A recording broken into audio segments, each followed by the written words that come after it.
여러분 안녕하세요. 블랙입니다. 간밤에 미국의 소비자 물가 지수가 나왔습니다. 2월달 미국의 CPI가 전년 동월 대비 7.9%나 올랐습니다. 기사 헤드라인을 잘 보시면은 40년 만에 최대폭이라고 하죠. 우리 40년 전이면 언젠가요?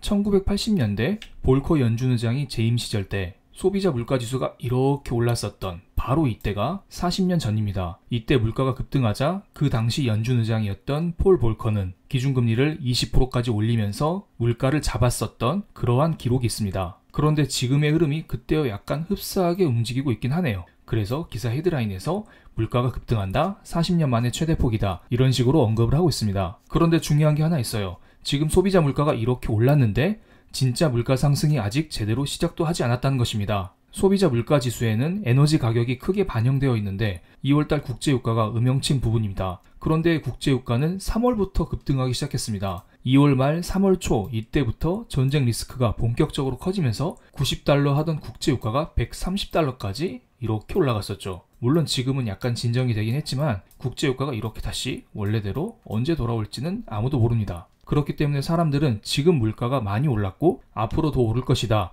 이러한 걱정을 안고 살아가고 있습니다. 말 나온 김에 영상 편집이 끝나면 저도 기름 넣으러 가야겠습니다. 어쨌든 물가가 이렇게 오르니 연준 입장에서는 금리 인상을 고려하지 않을 수가 없습니다. 그래서 금리 인상과 직접적으로 연결이 되어 있는 미국의 2년물 국채금리 잘 보세요. 어제 다시 신고가를 경신하면서 1.7%를 돌파했습니다.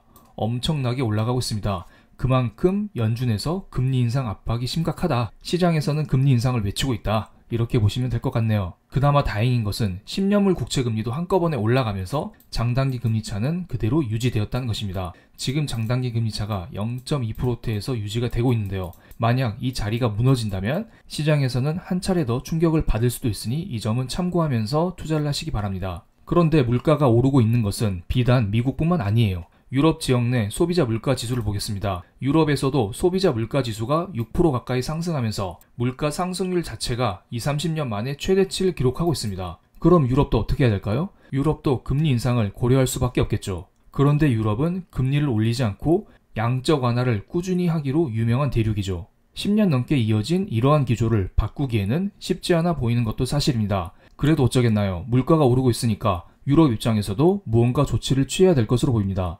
미국에는 파월 연준 의장이 있다면 유럽에는 라가르드 ECB 총재가 있습니다. 바로 이분이죠. 연준의 FOMC와 비슷한 게 ECB 통화정책회의입니다. 어제 바로 ECB 통화정책회의가 있었는데요. 이분은 높아진 물가지수에 깜짝 놀란 표정을 지었습니다. 지금 깜짝 놀란 거 보이지 않나요? 저도 이분 표정을 보고 깜짝 놀랐습니다. 어제 유럽중앙은행 통화정책회의가 있었는데 기준금리는 당연히 동결을 했습니다. 하지만 채권 매입 종료 시기를 돌연 앞당기는 발언을 했습니다. 무슨 말이냐면 지금 미국에서 테이퍼링을 하고 있잖아요.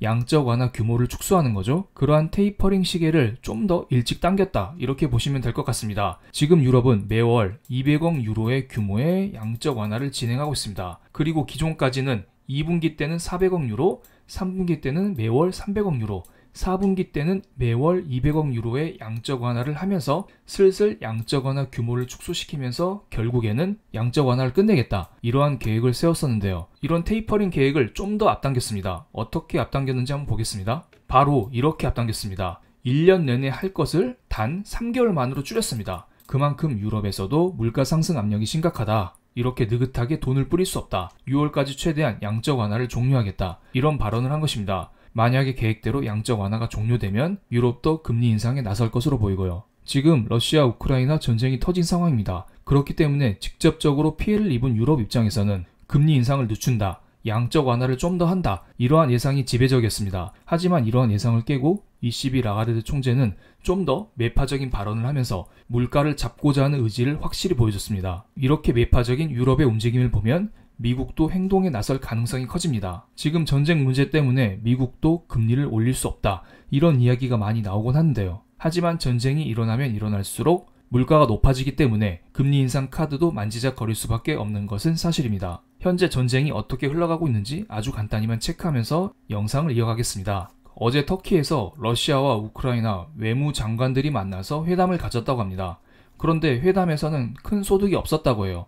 즉 전쟁 리스크가 완화되기는커녕 더욱더 커진 셈이라 보시면 됩니다. 그런데 WTI 국제유가를 잘 보시면 이틀 연속 음봉을 기록하고 있습니다. 원자재 가격만 보면은 전쟁 리스크가 조금씩 완화되었다 이렇게도 볼 수 있고, 그동안 국제 유가가 과도하게 올랐기 때문에 전쟁이 실질적으로 지속되고 있음에도 불구하고 이러한 피로감으로 인해서 국제 유가가 조금씩 진정이 되고 있다, 이렇게 보시면 될 것 같습니다. 어쨌든 국제 유가만 잘 보시면은 전쟁 리스크가 완화되고 있습니다. 연준 입장에서는 금리 인상에 힘을 더더욱 실어주게 되죠.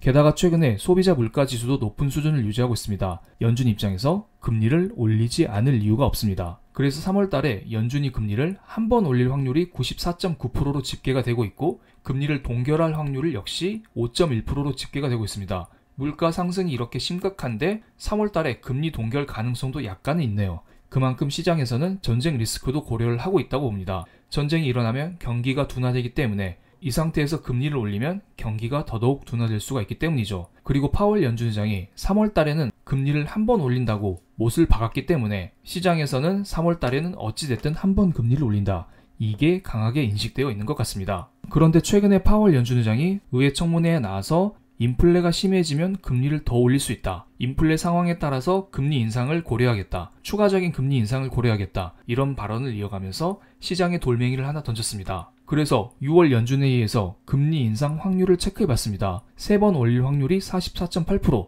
4번 올릴 확률이 42.8%입니다. 앞으로 연준회의가 3번 남았습니다. 3번 남았음에도 불구하고 4번 금리를 올릴 확률이 42.8%나 됩니다. 이 말은 즉 연준회의 3번 중에서 한 번은 0.5% 금리 인상, 빅스텝이 나올 가능성이 있다는 것입니다. 지금 이게 시장에 불확실성으로 작용하고 있습니다. 그러니까 파월 형님이 나와서 3월달 연준회의는 확실히 못을 박아줬습니다. 이때는 그냥 0.25%만 올릴게, 딱 이렇게 못을 한번 박아줬죠. 하지만 남은 두 차례 연준회의는 나도 잘 모르겠어, 이 두 차례에서 0.5% 이거 한 방 올릴 수 있는 여지가 있어, 이렇게 시장에 돌멩이를 하나 던져준 셈입니다. 즉 지금은 투자 난이도가 매우 높은 시장이죠. 원래 한 달 전까지 저의 뷰는 3월 연준회의가 끝나면 불확실성이 어느 정도 해소가 될 수 있다, 이런 의견을 드려왔었는데요. 3월 초 의회 청문회에서 파월 연준의장이 한마디를 함으로써 시장의 불확실성은 앞으로 지속이 될 거라 봅니다. 그럼 오늘 영상 여기서 마치겠습니다. 감사합니다.